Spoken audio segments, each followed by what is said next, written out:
Hi everyone, good evening and welcome back to our YouTube channel. So ayun mga kamoks, sa mga bago pa lang sa aking YouTube channel, and don't forget to subscribe and pindutin nyo na po yung notification bell para updated po kayo sa mga video ko.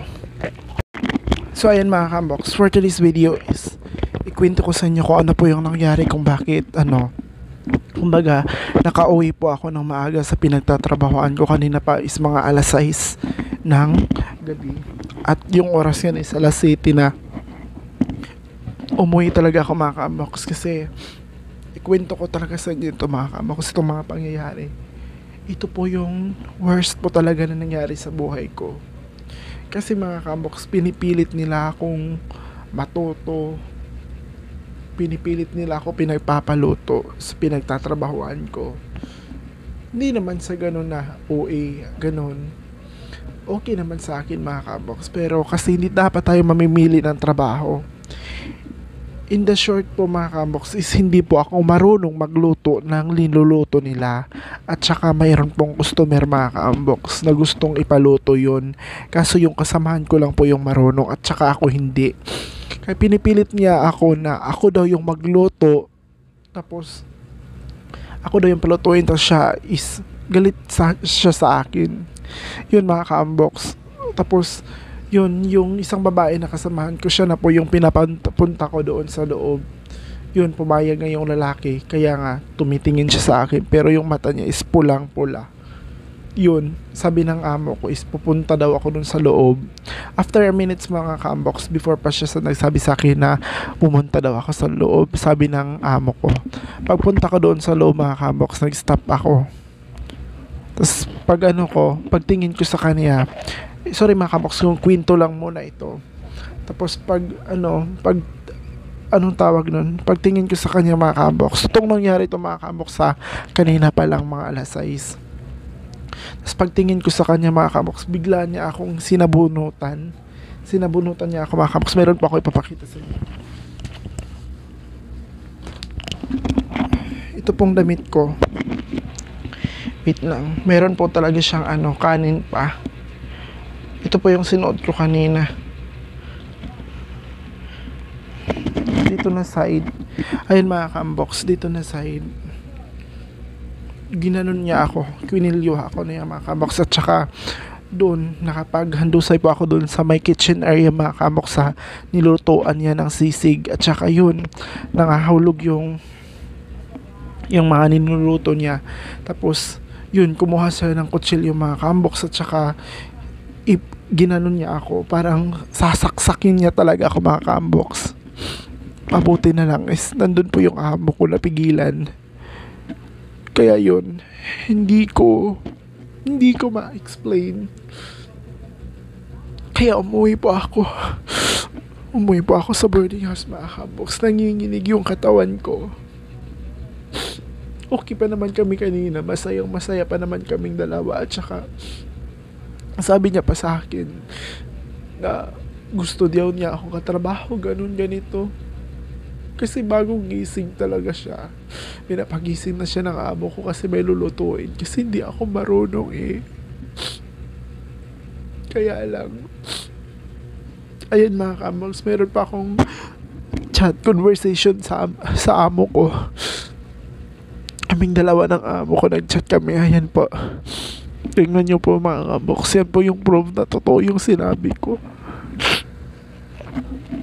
Ang sakit lang talaga sa pakiramdam na ganun yung nangyari. Siguro kung hindi pumunta doon yung amo ko, siguro wala na. Sinaksak na niya ako. Kaya yun, umuwi pa ako mga kamoks kasi sa trabaho is tumutulo talaga yung luha ko. Iyak ako ng iyak. Kahit nagbabarbecue ako, tumutulo yung luha ko. Kaya nakapag-isip ako na umalis ako mga kamoks. Kaya yun, hindi ko napigilan yung sarili ko na mag-leave ako sa group namin. Sabi ng amo ko is kakausapin daw niya Pero mga kabox, sinabi ko naman sa amo ko na sa labas lang ako at saka ayaw ko talaga sa loob. Kaso pinipilit nila talaga ako na pumunta sa loob ng kusina para daw matuto ako. Tapos yun po yung nangyari kanina. Biglaan ako umuwi. Wala sa oras. Yung on duty out ko sana is 9 o'clock pa. Pero biglaan yung pag-alis kasi yun. Hindi ko naman siya gusto na kasama doon kasi ito po yung nangyari. Mahirap talaga maka-amoks kapag meron kang katrabaho na galit sa'yo. Hindi ko naman alam kung saan siya nagagalit. Hindi ko talaga alam mga kamboks. Kaya nakapag-isip-isip ako. Ngayon, nauwi ako sa Agusan. Focus na lang muna ako sa vlogging in life ko. So yun mga kamboks, medyo kinakabahan pa naman ako. Pero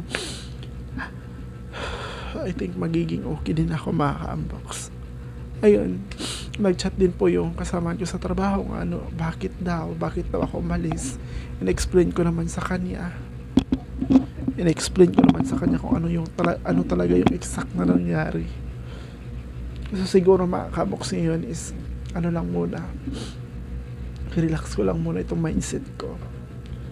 I-update ko lang kayo talaga mga kabox kasi di naman natin alam kung hanggang saan yung buhay natin. Di natin hawak. Di ko alam. Okay pa naman kami. Bakit nagkaganon? Bakit ganun yung nangyari?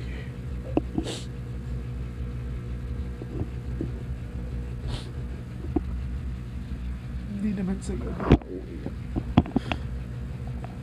Pero mga kabox, kahit sino talaga kakabahan talaga sa nangyari. In-update ko lang po kayo. Nanginginig pa talaga ako until now kasi hindi ko alam kung ano po yung gagawin ko. Hindi pa talaga alam mga kabox.